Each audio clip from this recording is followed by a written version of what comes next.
Bullets screamed past him, the air thick with the acrid stench of gunpowder and smoke. Michael's hands trembled as he clutched the battered handset of his radio, his breath ragged and shallow. Around him, chaos reigned, muffled explosions, frantic shouts, and the desperate thud of boots pounding mud. He was alone amidst the storm, the thin thread of static on his headset the only connection to those beyond the carnage. "This is Michael. Repeat, this is Michael. We're surrounded. Need immediate backup," he whispered, voice strained with desperation and fear. But the words vanished into the haze, unheard or unanswered. Why had his last transmissions been shrouded in silence? What terrifying truth had those cryptic messages concealed? This isn't just a tale of war. It is a story buried deep within forgotten archives, of a soldier whose unseen battle changed everything. The year was 1944, the location a smoldering battlefield on the outskirts of a war-torn European town. The frostbitten mud stuck heavy to boots, mixing with the metallic scent of spilled blood and diesel fuel. Michael's small outpost sat perched precariously between advancing enemy lines and the shattered remnants of his own forces. It was cold, bone-chilling cold, yet beneath the bite of winter, an even colder dread gripped the hearts of all who fought here. The radio operator was the invisible lifeline, the invisible hand guiding the tides of battle through a web of crackling frequencies and coded messages. Yet Michael's story extends beyond mere transmissions. It shreds the illusion of clear commands and reveals the isolation, paranoia, and silent torment faced by those who must speak when no one can answer. The first message picked up on that fateful day was routine, a request for resupply, routine coordination of troop movements. But as the hours dragged on, the tone shifted.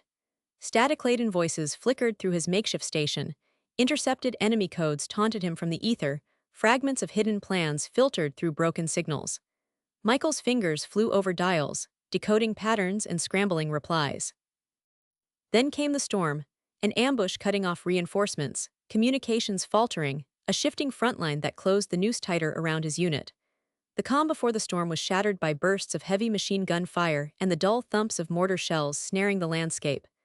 Panic seeped into Michael's voice, but with it came fierce determination. From his cramped post, isolated and vulnerable, he became the nerve center in an unwinnable fight. Fear clouded him when the first waves crashed in, the gunfire roaring louder and bombs bursting like thunder right outside his fragile shelter. The radio's crackle was his only ally and his only hope. Each message was a bid to hold the line, a breath against the oncoming storm. Position compromised. Resend coordinates.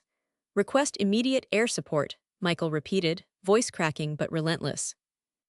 His only company was fleeting bursts of enemy chatter and fleeting replies from distant commanders, their voices laced with urgency but muffled by distance and confusion. Desperation seeped into every transmission, pleas that might never reach their destination. In these moments, Michael was not just a soldier. He was the battlefield's heart, pumping sparse lifeblood through veins of wire and wave. The crescendo arrived grim and fast. Enemy troops swarmed, closing the perimeter. The radio emitted a harsh, static scream as its power faltered. Michael's hands shook violently, attempting to hold the fragile signal alive. His final messages were fragmented but charged with raw terror and stubborn hope. Hold, cannot hold much longer, incoming tanks. Request immediate extraction, then silence. The last broadcast faded into the void, the meaning of his words blurred by static and loss. What was hidden behind those final transmissions? A forgotten secret, a betrayal, or simply the brutal reality that no one could save him?